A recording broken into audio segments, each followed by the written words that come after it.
Right, good morning, good morning. So, sorry for any delay. Obviously, I have no users watching, so it's all good.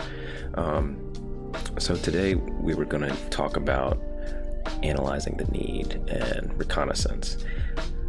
Essentially, what we've kind of gone through in the first couple of episodes is we started just kind of getting an overview of, hey, what is cybersecurity, the CIA triad, what is risk, what are security controls, and then we did some, super basic hacks. We built a server in AWS just to kind of get a feel for the things that you have to kind of be cognizant of as a cybersecurity practitioner. So this is where the real meat type starts, really, is when the project starts, right? When we basically have to figure out what is it that the customer or the client or our employer, whatever, what is it that they need? In the engineering world, that's kind of like a requirements phase or a identification of the problems phase. And if we really think about it, all of the different project management type cycles pretty much go like this. It's going to be initiating for your PMP. It's going to be down the path of planning for the SDLC. And even in the RMF framework, really step one, and they even have a step 0 now, preparing, but step 1 is categorization. And in that categorization step, you really have to understand the system. You have to understand all of the possible information that's going to be flowing to and from whoever it's flowing to and from, right? So what we essentially are doing is getting an understanding of the system and then identifying what the security impacts are going to be if something were to happen. Now, in the hacking world, there's the first phase is like a passive phase, a reconnaissance phase, where you essentially are doing the same exact thing except on the opposite end, right? You're looking to see what is it that this system is, who is involved, where does it touch, right? So you're ultimately identifying the attack surface.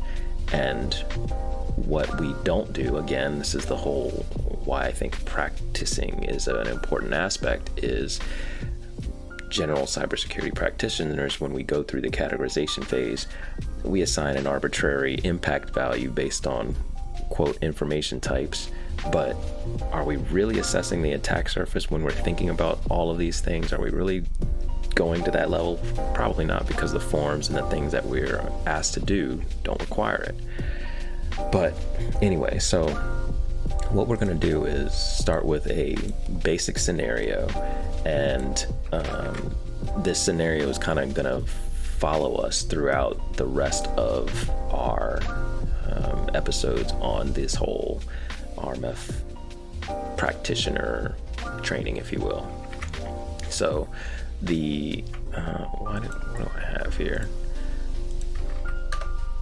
So this is what I'm having as our practice scenario. Is we're going to be a cybersecurity practitioner in a small company and starting a project that performs research on a virus that's affecting the world. Go figure, right?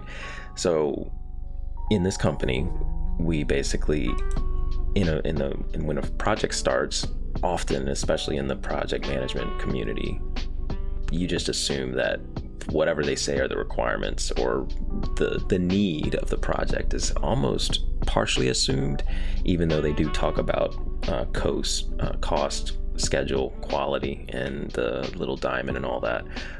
But often before the need is really established is where we really need to start to dig in and figure things out, and we have to ask questions. So generally there's going to be some sort of meetings and review talks to get out exactly how this problem is, what the problem is, and how to solve that problem ultimately. So anyway, so what I have is in the here, let's just post it in here so you guys can kind of read along. I don't know, I wrote this, but I didn't install a nice viewer on here. I probably should have just put PowerPoint or something in here.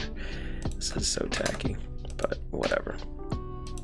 All right, so basically we have a first meeting. In our meeting, they're iterating that they have a very unique perspective on this special research methods, and it's extremely important information. They believe that if the information gets out prematurely, the company will lose key funding and competitors will ultimately put them out of business. And it could also potentially cause a worldwide panic.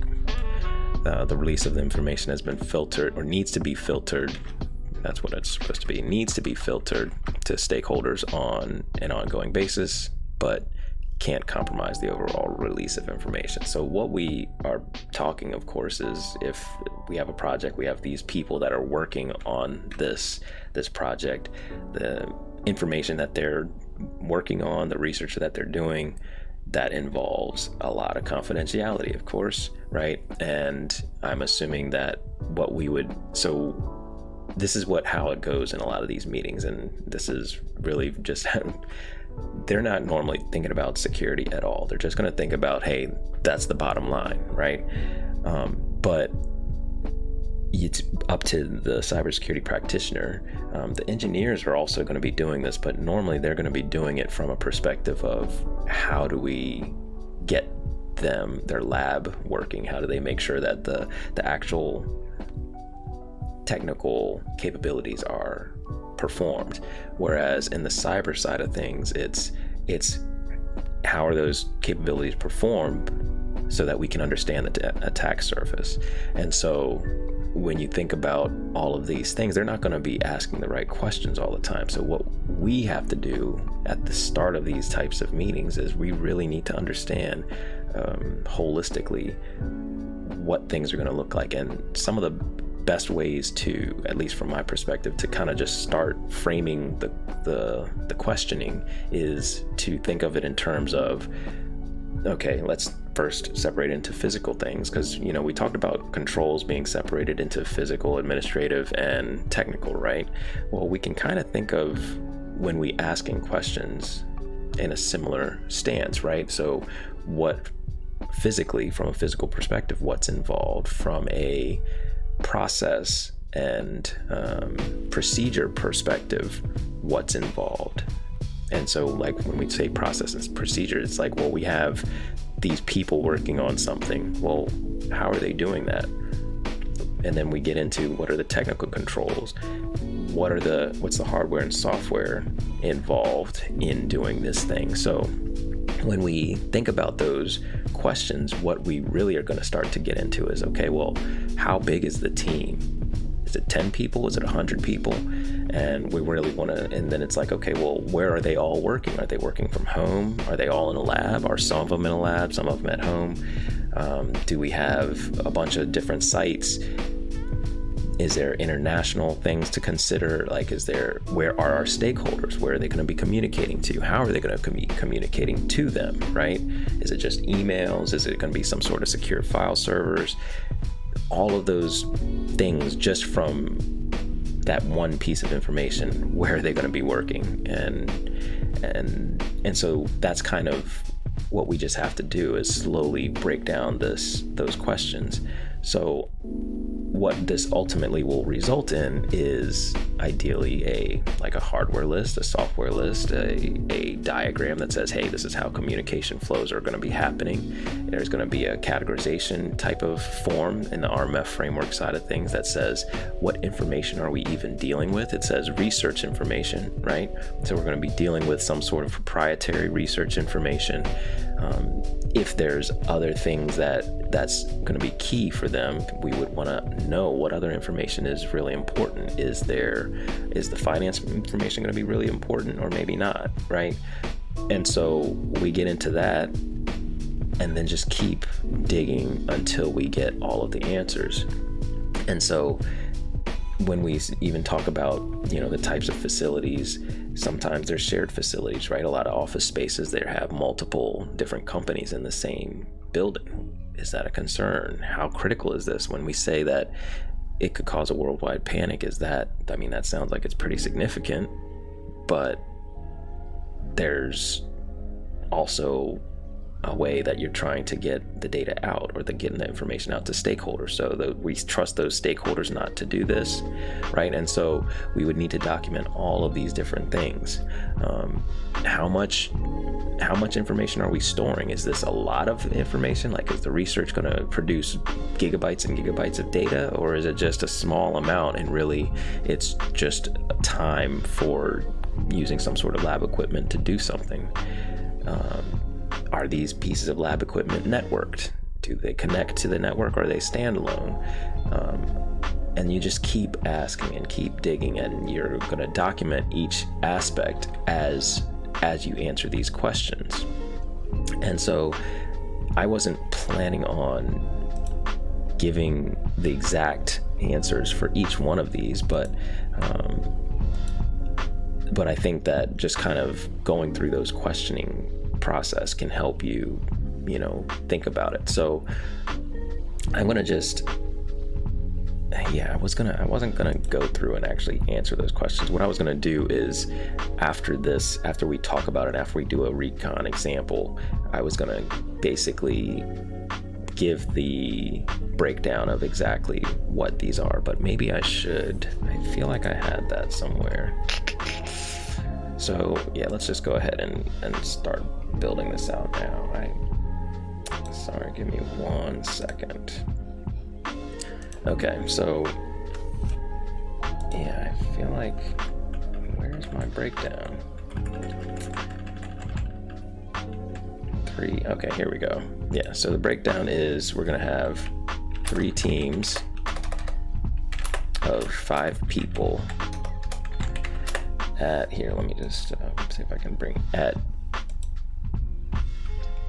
a single lab.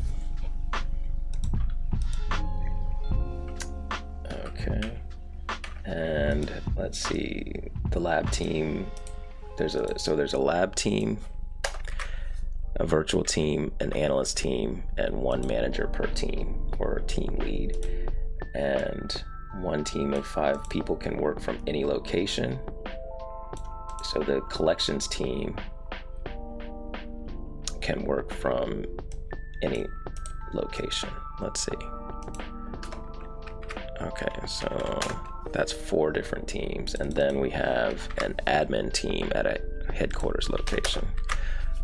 All right, so what that's looking like is ultimately that we have 5 different teams of like 5 people, and one of them is a remote team.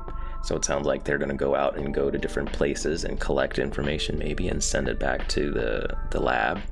And then we have an admin team at a headquarters location that is apparently separate from the lab potentially.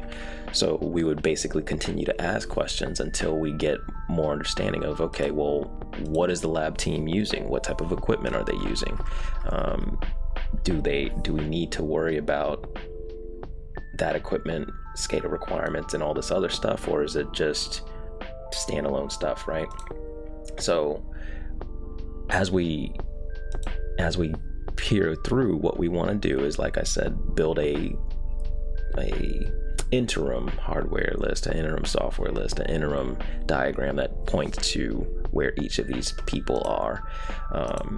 So let's just say that they're not sure about the specialized hardware yet, but most likely there's going to be something hooked up. But they know that there's these teams, and we need to at least figure out, okay, from a networking perspective, what are we looking at here? So we have 3 different sites. Here, let me see if I can bring up 1 second. I want to see if I can bring up a little drawing board so that I can at least do a quick draw of this. Screw it, I wasn't prepared for that. Anyway, so if we just have, there's gotta be, I didn't install anything there. Whatever. So what we're gonna basically have we need to build out is all of those things of the diagram and whatnot. But all of that's doing is trying to get you an idea of, okay, where are the entry points to this system? What are the impacts if this system is compromised at any of these entry points and whatnot? So we know that when we start talking about people, all of the different people are entry points. We have insider threat issues. We have a host of things to consider when they are interacting with themselves. What type of research are they doing? Are they researching with other groups? Is there other interfaces that they have to talk to? All of these questions, we don't have to have them all answered, right? But what we do need to be aware of is just to kind of answer them, put a pin in it when they're not answered, so that we can kind of figure out things. Now, again, in the RMF process, they kind of don't do this until step 2, where they're selecting security controls. But from my perspective, before you start the project, you have needed to, and this goes with engineering, this goes with project management, what goes with all of them, is when you're doing a requirements gathering process, when you're really trying to get information and identify the problem, you're going through all of the phases just theoretically, right, instead of actually.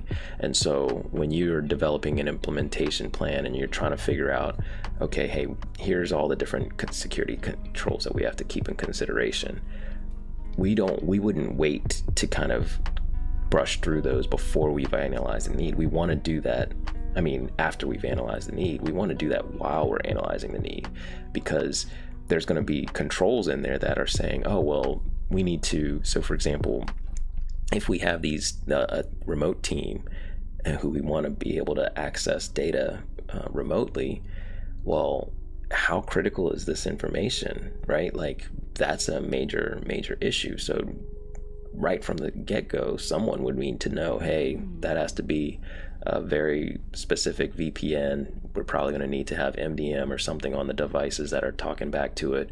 Do we have those capabilities? Are we going to set that up? Do we have, we talked about these teams that we have. I didn't see that anybody mention a system administration team, right? Like, so we literally just added to the budget, hey, we need a team that's going to manage the infrastructure. And then where are they going to be at, and how are they going to have access to do things, right? And so each of these different questions are all associated to different security controls. And so if you're ever really lost, and I gave the general, hey, just ask about general physical things, ask about process things, ask about technical things, hardware, software. We also have to ask about, if what we're really doing is going through the list of thousands or hundreds of security controls in our mind, and we're just kind of keeping track of, okay, what are the general things that we have to be aware of as we go through these security controls. That's ultimately what we're doing when we're analyzing the need and we're determining a basic impact. We're trying to see what type of controls are going to be there, what kind of issues are we going to have from a security perspective. Anyway, so let me just go to, because this is supposed to be for RMF, you'll find that I focus more on the practical than the RMF side of things, because if you get stuck in the nuances of what is the particular form or the particular thing that they're looking for, you're kind of going to miss the point. It's not about these little nuanced details of, oh, well, you have to use the FIPS 199 to establish your baseline or whatever, right? Like, it's just basically exactly what I'm saying, and it's just fitting in a little particular form is all the RMF process is they're making it much more rigid, as far as, not rigid, but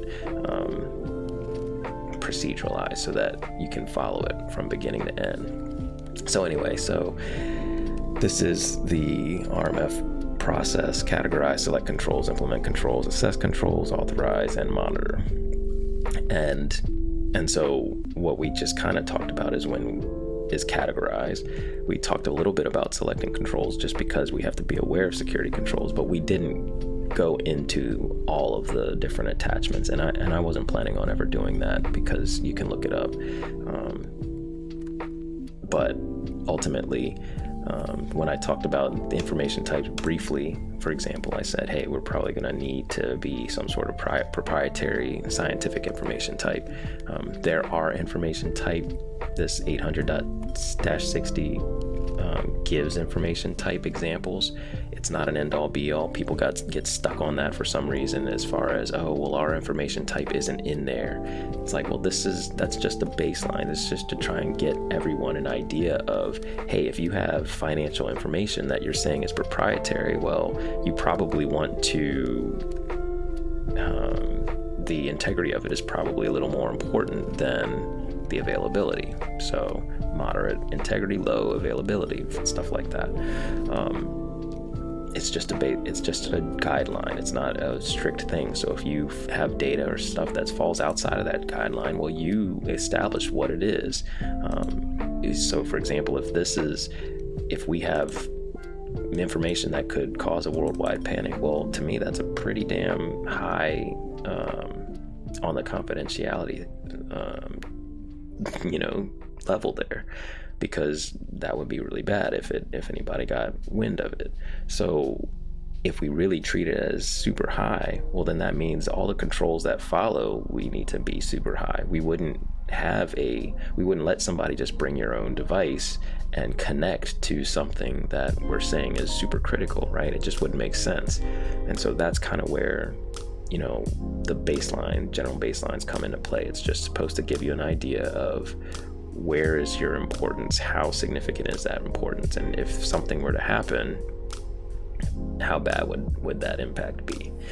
Anyway, so that's kind of all on the RMF side of things that I was going to go through. Now, the practical side of things isn't going to be quite as fun as what we did last time. It's going to be a little more generic. I didn't really do any preparation for this, but as far as the Recon side of things, because when it comes to Recon, from a hacking perspective, it's literally doing the same thing, except doing it against somebody that you're trying to get into. So if we're thinking from a pen testing perspective, we would say, okay, hey, well, we have our target organization. Now, what do we do to find information about its general lay of the land? And we would be looking for this type of stuff. Where are their teams? How many people is it? What sites are they located at? What technology do they use, right? It's the same exact questions. So something that is a neat way to kind of get information, or at least see kind of a breakdown of what people are looking for, the malicious people are looking for, as far as how to get information. The end state, of course, is to get something from the organization, whether that be information or whether that be to somehow change something or to block something, right? Literally the CIA triad. That's why we use that as kind of the emphasis.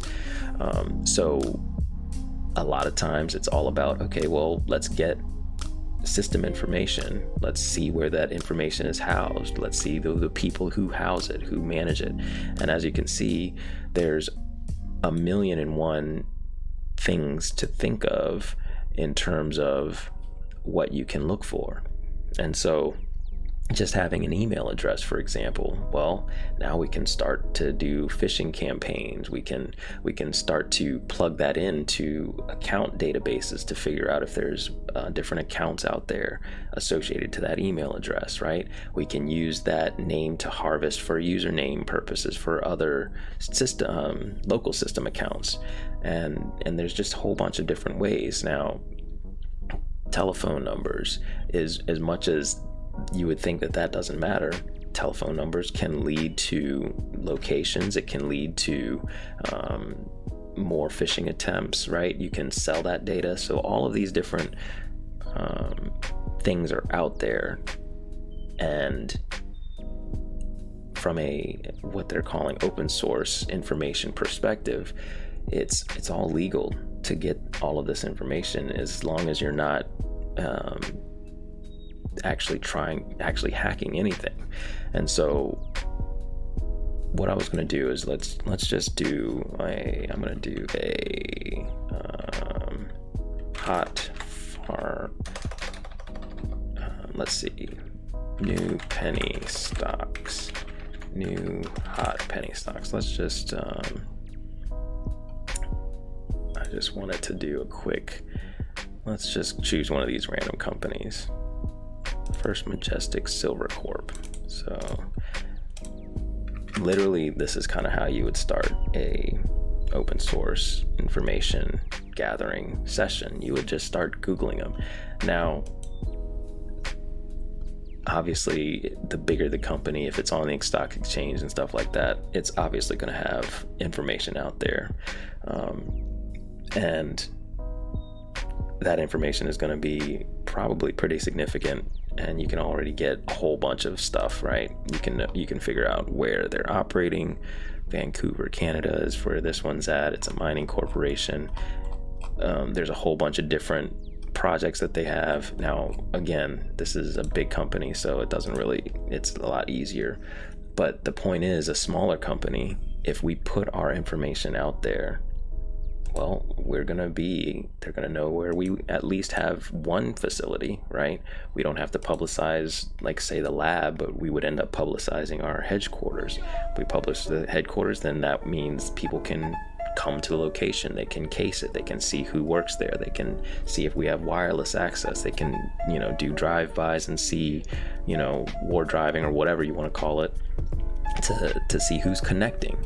Now, something that I was thinking about getting into later but wasn't going to do today is, just by driving by and parking outside of a company and having people go in and out, you can capture wirelessly certain information about people, especially if they're connecting to a network. So even, for example, a secure network with WPA2 and all that other stuff, if you have Wi-Fi, at the very least, you're sending addresses back and forth, and you're sending and you're knowing, okay, who's connecting potentially to that encrypted network. So that information is out there. So like all somebody has to do is start collecting MAC addresses or collecting, those device identifiers and keeping track of all those device identifiers. And then they can take that and go on to other places. They can start using that and saying, okay, well, where else have these people been? And there's just a lot of little things that you can do. Now that's getting into lots of craziness, but that's truly, if you're really thinking about attack surface, those are all things that we'd have to consider. So that's just from a location perspective. Now, from a system perspective, just having a domain name is something that right off the bat, there's something there that now is a potential point that of presence from an information perspective or from a system perspective. Now, you might not. Here, let me just I'm gonna just go to a WhoIs site. Like there is system tools that can do this, but I'm just gonna do this for kicks on. Let's just do this First Majestic. What? Okay, that didn't work very well.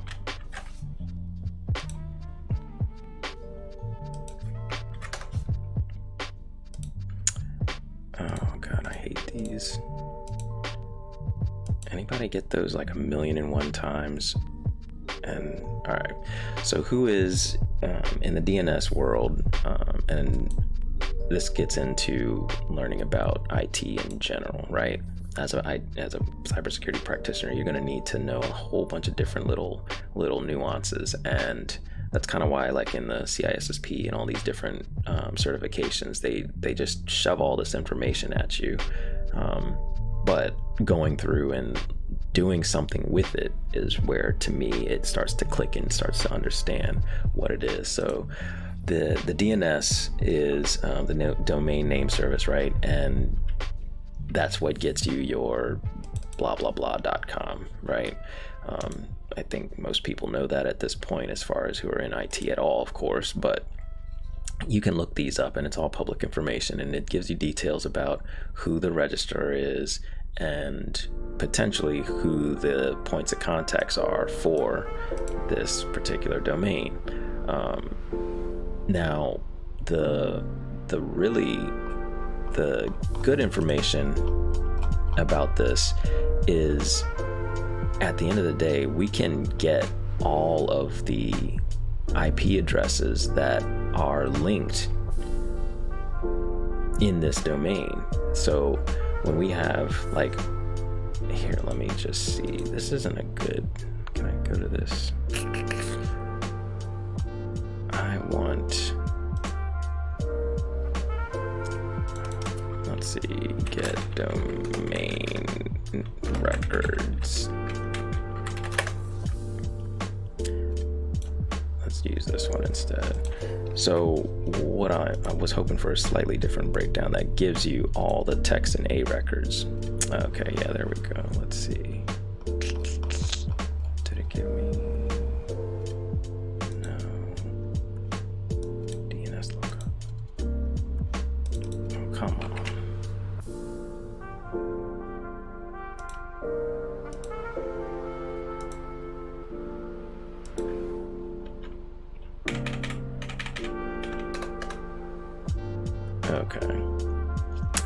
Okay, well, in this particular case, apparently they don't have much of anything out there, which doesn't seem right. Here, let me see if I can,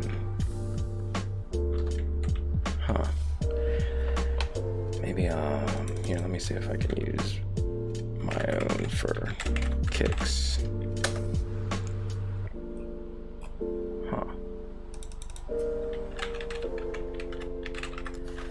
Yeah, I probably should get it just to find a different tool.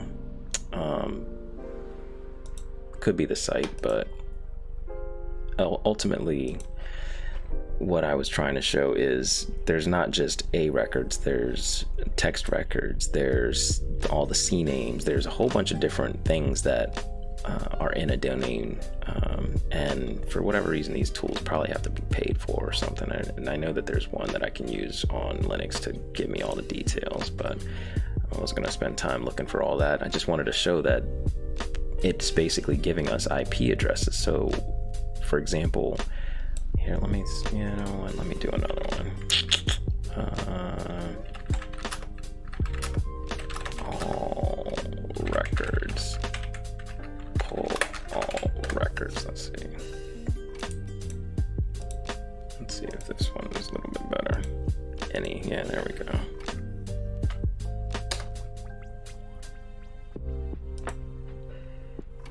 Look up DNS. Search error, our record does not exist. What? Okay, here we go. Much better. All right, so A record. This is their website. So their website goes to 204.187.15.232. Let's see, they have a C name, www, just pointing back to itself. So for example, if I put my web server.firstmajestic.com, or if there was something else like that, it would ultimately be here in the CNAME records, for example, right? And they're not always going to point back to just the web server. It could point back to another hosting provider or something like that, right? So we would be capturing all of that information. MX records, so the mail server is here. I don't know what phphosted.com is, but phphosted.com is probably some mail provider, maybe not. Here, let's just do a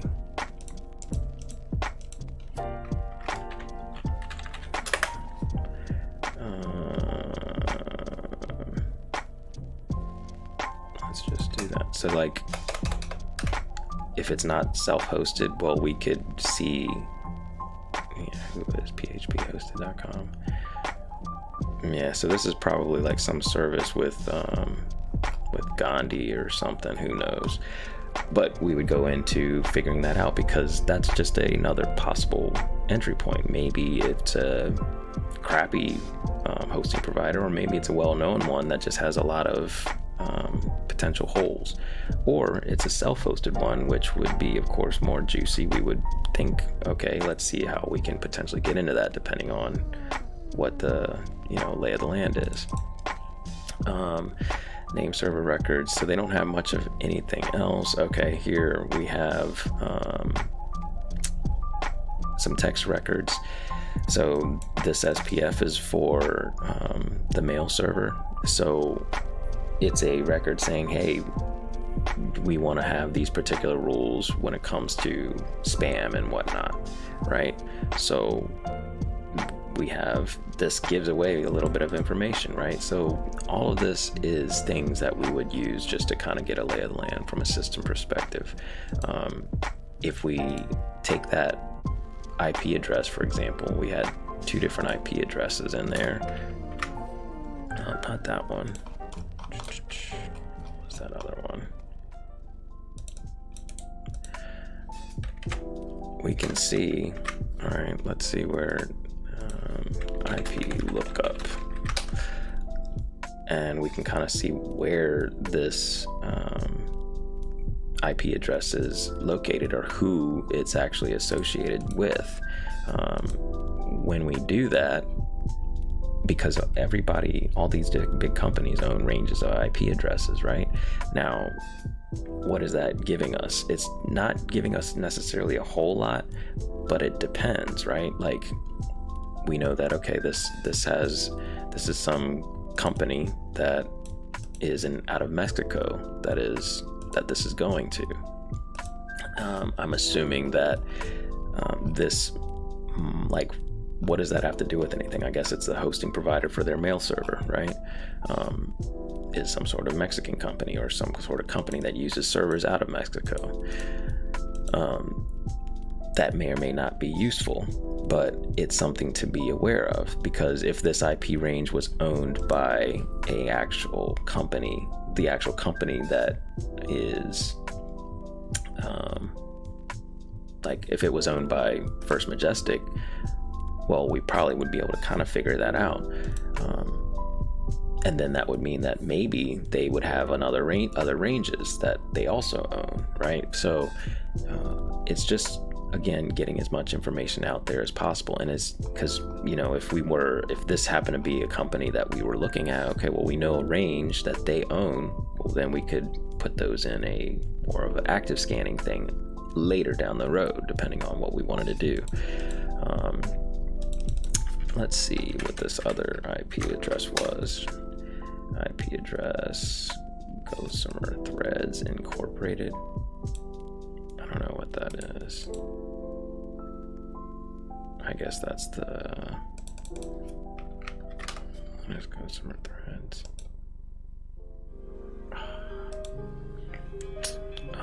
Oh, it looks like it's Vancouver Gossamer Threads. Announced acquisition, blah, blah, blah. IT services, blah, blah, blah.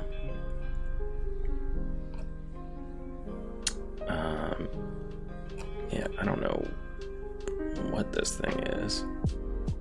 Carbon 60. I'm assuming that that's, again, some sort of hosting provider thing that... Yeah, cloud services. Okay. So yeah, so they're hosted by some cloud service out there. I don't know if this is literally Carbon 60 or what, but it sounds like they have some sort of random web host that's hosting their site. Now, what often we will find is there's no secondary information to go to here. As far as where are their people working, what domain do they use? Do they have like some sort of corporate network that they use? Do they don't have it connected to their domain at all? So that would tell me that then First Majestic is either they don't do that type of work, period, or they are doing it under another name potentially. So First Majestic may have other, maybe there's like a fmajestic.com or something, or who knows, like they might have other things that they're using to for corporate purposes or something like that, who knows. But that's kind of all part of the process. We would just continue to search and search and search just to see what's out there. Obviously we aren't going to go too crazy into the social media world, but as you saw, we could easily just go to LinkedIn, we can look up First Majestic, we can see who's working for First Majestic, and then start to case them and figure out, okay, well, where are they at? What type of information do they have out there? What type of forums have they been in? And again, go through all of that, search for all of their things and potential things that they use to post. Is there IPs associated to what they're posting? Is there ever any sort of information that's out there on that? And just keep going and going and going. What documents are out there? What image files are out there? Can we look at any of these image files? Is there location data in those image files, right? So here's let me just do firstmajestic.com, and we'll just do that, and we can even do images, firstmajestic.com. So just an image search on their website, and we can get these random things that are out there. Maybe, for example, this let's see if I save this image. Maybe this image has a location tag, and that's of course if we didn't already know where it worked and where they were working and stuff like that. Obviously this is super public information, so everybody is going to know where this stuff is. But if this was a more private company that didn't really have information out there, you could literally download images or scrape the website for images, figure out what if there's any geotags in them, and potentially find locations and whatnot that way. So this is what the crazy hacker type stuff is doing from a immensely basic level. And the more time and the more enumeration people do, the more things that they can find out, and the more weird ways they can get back to someone or some system for phishing or for direct hacking. Something to note is when we're doing this recon phase, we're generally passively doing it. In other words, we're looking for things in a way that shouldn't really be able to be attributed back to us, but it's not really all. It's just because it's open source information doesn't mean that it's actually passive and it's not giving back information to someone. So, for example, if I go to firstmajestic.com and start looking at stuff, well, now my IP is in their web servers, right? Is in their logs. Same as with social media. Some social media sites will capture when someone looked at a particular person's page, right? So all of that information is captured, and that's not really passive anymore. You're doing something, and you're leaving a trace as to where it's going. So from hacking perspective, there's all those considerations to think about. How do you get all this information without leaving a trace? And then how do you get the information with leaving a trace, but leaving a trace, quote, securely? And then the next phase, of course, would be how do you remove your traces when you don't do it securely? So anyway, that's kind of all I have for today. It was just to kind of give you an idea that analyzing the need and recon are the same thing, two sides of the same coin, essentially. And that's kind of how you have to frame a system. Now, what I'd like to do is, for next time, I'm going to basically have a diagram. I'm going to have a basic hardware list, a basic software list for how these teams are going to work together, and we're going to look at that and then start building all of the systems, because we want to actually build the systems that we're going to be using as part of all of our testing. We're going to lock down the systems in accordance with security control requirements, with all the NIST controls and all that, and we're going to then assess it ourselves, and then we're going to hack it ourselves, or at least attempt to. So that's kind of the gist, is we're going to do all of this and build all of this, so that we can really see from cradle to grave how to do all of the security things. Anyway, so that's all we have for today. As mentioned, if you have any questions, just feel free to leave a message, book some time to talk about any issues, career-wise, or any sort of issues that there may have, from a system perspective, or from a any sort of cybersecurity problem, of course. All right, thank you for watching, and see you next time.